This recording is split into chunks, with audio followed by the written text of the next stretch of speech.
Hello दोस्तों, क्या ऐसा हुआ है कि आपने किसी से कोई संपत्ति खरीदी हो और उसका इकरारनामा किया हो, कॉन्ट्रैक्ट किया हो, और आप उस कॉन्ट्रैक्ट की पालना के लिए कोर्ट गए हो और कोर्ट ने कहा कि आप अपनी संविदा का पैसा वापस ले लो। और कोर्ट का ये विवेकाधिकार होता है होता है कि कोर्ट आपका इस संविदा का पालन करवाए या न करवाए। तो दोस्तों, आज इसी टॉपिक पर मेरा मेरा ये वीडियो है। धारा 10 स्पेसिफिक रिलीफ एक्ट के अंतर्गत जब भारत में लॉ कमीशन द्वारा 188वीं रिपोर्ट दी गई, जिसमें कहा गया है कि भारत में कोर्टों में संविदा का पालन नहीं करवाया जाता है। ज़्यादातर मामलों में केवल कंपनसेशन देके कोर्ट उस मामले को निस्तारित कर देती है। तो ऐसी स्थिति में विदेशी निवेश भारत में नहीं आते थे और उनका कहना था कि भारत में संविदा का पालन ही नहीं होता है। कोर्ट का विवेकाधिकार है कि कोर्ट पालन कराए या न कराए। अब ऐसी स्थिति में लॉ कमीशन द्वारा जो रिपोर्ट दी गई, तो 2018 में ये संशोधन किया गया है कि कोर्ट को स्पेसिफिक रिलीफ एक्ट की धारा 10 के अंतर्गत संविदा का पालन करवाना होगा।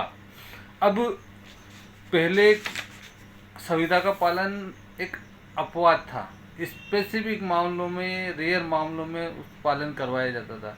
अब 2018 के संशोधन के बाद कोर्ट को संविदा का पालन करवाना ही होगा, इस तरह का प्रोविज़न कर दिया गया है, मैंडेटरी कर दिया गया कोर्ट के लिए। स्पेसिफिक परफॉर्मेंस ऑफ कॉन्ट्रैक्ट में धारा 10 में 2018 के बाद 1/10/2018 को कोर्ट को संविदा का विनिर्दिष्ट पालन करवाना ही पड़ेगा, मना नहीं कर सकती। पहले विवेकाधिकार था, मे बी एनफोर्स्ड, अब बाध्यतापूर्ण हो गया, शैल बी एनफोर्स। केवल पहले हर्जाना कंपनसेशन दिलाकर कोर्ट उस मामले को निस्तारित कर सकती थी।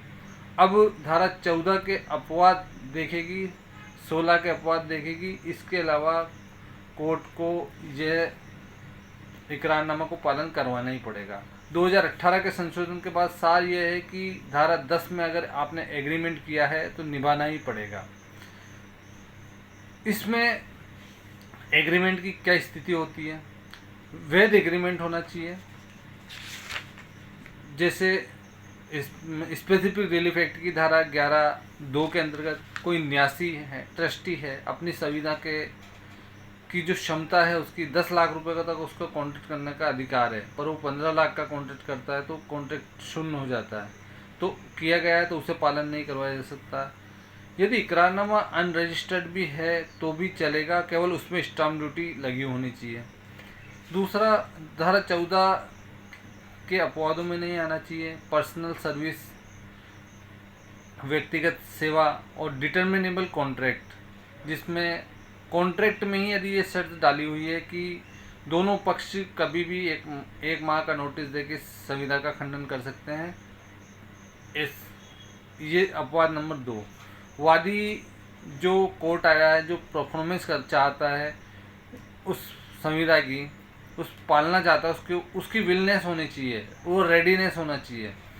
तीसरा, उसने धारा 20 स्पेसिफिक रिलीफ एक्ट के अंतर्गत सब्स्टिट्यूशनल परफॉर्मेंस प्राप्त नहीं कर लिया। मतलब उसने, जैसे किसी बिल्डर ने उसका मकान नहीं बनाया तो उसने किसी अन्य से बनवा लिया और निर्माण हो चुका है, तो अब उसमें पालना तो नहीं करवा सकते, किंतु उसका जो भी हर्जाना हुआ है वो उससे वसूल किया जा सकता है।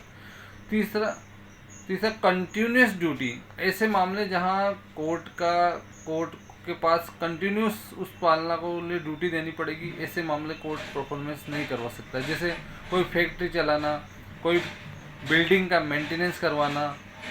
तीसरा, यदि डिटर्मिनेबल कॉन्ट्रैक्ट हो गया, नोटिस देकर उस मामले को 1 माह में दोनों पक्षकार या पार्टनर खुद उसको विखंडित कर सकते हैं।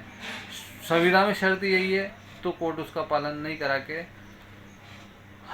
उसमें क्षतिपूर्ति दिलवाएगा।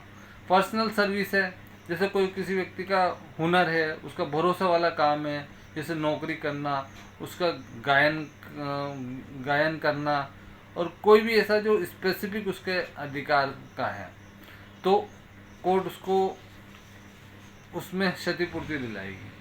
अब धारा 16 का अपवाद भी इसमें देखे जाएंगे, जिसमें जिस व्यक्ति ने करार कोर्ट में आया है वह चाहता है कि कॉन्ट्रैक्ट का पालना हो। जिसने करार किया पर किंतु उसी ने करार तोड़ा, उसने जो जिस दिन रजिस्ट्री करवाने की डेट थी उस दिन वह आया ही नहीं, पैसा लाया ही नहीं, और फिर कोर्ट में आके कहता है कि मेरी इस संविदा का पालन करवाओ, तो कोर्ट कहेगी कि गलती आपकी है। दूसरा 16B के अंतर्गत फ्रॉड के द्वारा कॉन्ट्रैक्ट किया गया। कॉन्ट्रैक्ट में आपने संविदा में लिखा है कि इस प्लाट के पास हाईवे आएगा, किंतु कोई हाईवे है ही नहीं, न कोई आने की संभावना है। तीसरी 16C के अंतर्गत जो व्यक्ति कोर्ट आया है स्पेसिफिक परफॉर्मेंस के लिए, वो विलनेस होना चाहिए, वो इच्छुक होना चाहिए कि भाई वो उसके पार्ट का जो उसे जो पैसा देना है उसके लिए रेडी होना चाहिए।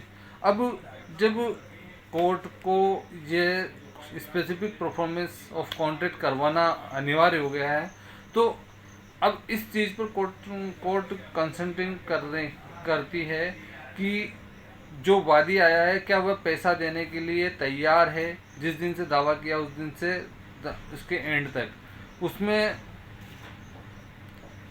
उसके बैंक में सब पैसा होना चाहिए, उसकी विलनेस होनी चाहिए, उसने उस व्यक्ति को पैसा देने के लिए लोन करवा लिया हो, इस तरह की स्थिति होनी चाहिए। और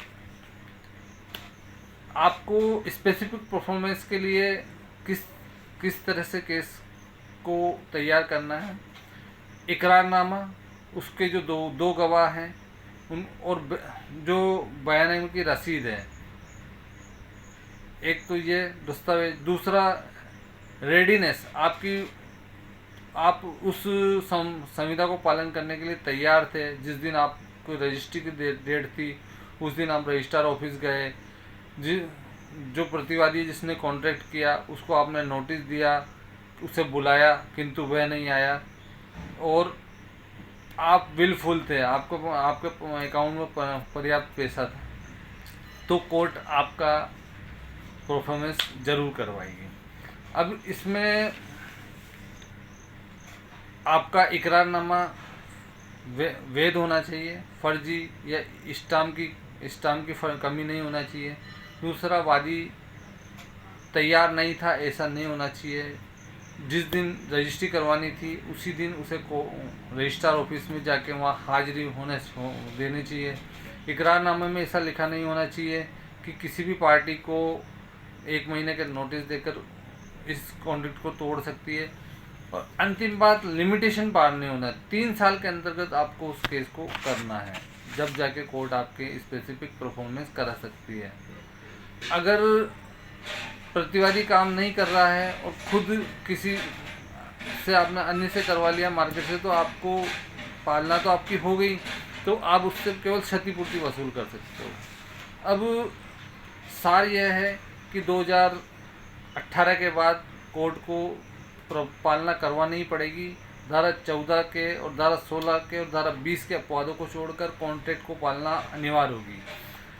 अपन 2018 के बाद के कुछ सर्वोच्च न्यायालय के निर्णय देखते हैं। एक सुरेश कुमार बनाम TK नंद कुमार 2023 का केस है। इसमें कहा है कि 2018 के बाद के केस में स्पेसिफिक परफॉर्मेंस से कोर्ट मना नहीं कर सकती, और यह आधार नहीं हो सकता कि प्लाट का एग्रीमेंट हुआ था किंतु अब कीमतें बहुत बढ़ गई हो। चाहे कीमतें 10 गुना भी बढ़ जाएगी तो भी उस एग्रीमेंट का पालना करवाया जाएगा और प्लाट ही उस व्यक्ति को दिलाया जाएगा। एक दूसरा केस है UN कृष्णमूर्ति बनाम AM Krishnamurthy 2022 SSC online SC 840 page number. धारा 10 के 10 अनिवार्य कोर्ट में देखेगी कि अब हर्जाना काफ़ी नहीं है, अब उसकी पालना ही करवाई जाएगी। यदि वह केस जिन अपवादों को बताया गया है उसके अंतर्गत नहीं आता है तो पालना अवश्य होगी। एक बी संतोषम्मा बनाम डी सल्ला 2020 का केस है, 19 SSC पेज नंबर 80। अब जब कोर्ट को उसको पालना कराना अनिवार्य कर दिया गया है तो रेडीनेस एंड विलनेस फाइल करने विलनेस होनी चाहिए, उस व्यक्ति की पालना करवाने की पूरी मंशा होनी चाहिए। डिग्री जिस दिन केस किया उस दिन से अंतिम तक उसके पास उस संविदा को का जो अमाउंट है वह रेडी होना चाहिए, चाहे उसमें bank statement, return, loan approval, इस तरह के दस्तावेज लगे होने चाहिए। एक मोहनलाल वर्सेज भंवरलाल 2021 का केस है, RLW 3212 पेज नंबर राजस्थान। 2015 का प्लाट का इकरारनामा हुआ था, इसमें 5 लाख रुपए में। अब 2020 में उस प्लाट की कीमत 50 लाख रुपए होगी। विक्रेता बोला कि पैसे वापस ले लो, किंतु राजस्थान हाई कोर्ट ने कहा कि 2018 के बाद तय हो रहा है कि प्लाट ही दिलवाना पड़ेगा, कीमतें बढ़ना कोई कारण नहीं होगा। तो दोस्तों 2018 का जो संशोधन हुआ है यह इकरारनामा कर्ता को इस मामले में समझना चाहिए कि इकरारनामा किया है तो उसकी पालना करवाई जाएगी। अब आप उस संपत्ति को केवल हर्जाना दे के आप उस क्रेता से पीछा नहीं छुड़ा सकते, उसे वह प्लाट देना ही पड़ेगा। तो स्पेसिफिक परफॉर्मेंस में गवर्नमेंट द्वारा ये संशोधन बहुत ही गेम चेंजर संशोधन रहा है। इससे व्यवस्था सुधरेगी और काफ़ी जो संविदा हो रही है उनमें लोगों को फ़ायदा पहुंचेगा। आशा है कि मेरी जानकारी आपको अच्छी लगी होगी। लाइक एंड शेयर करें।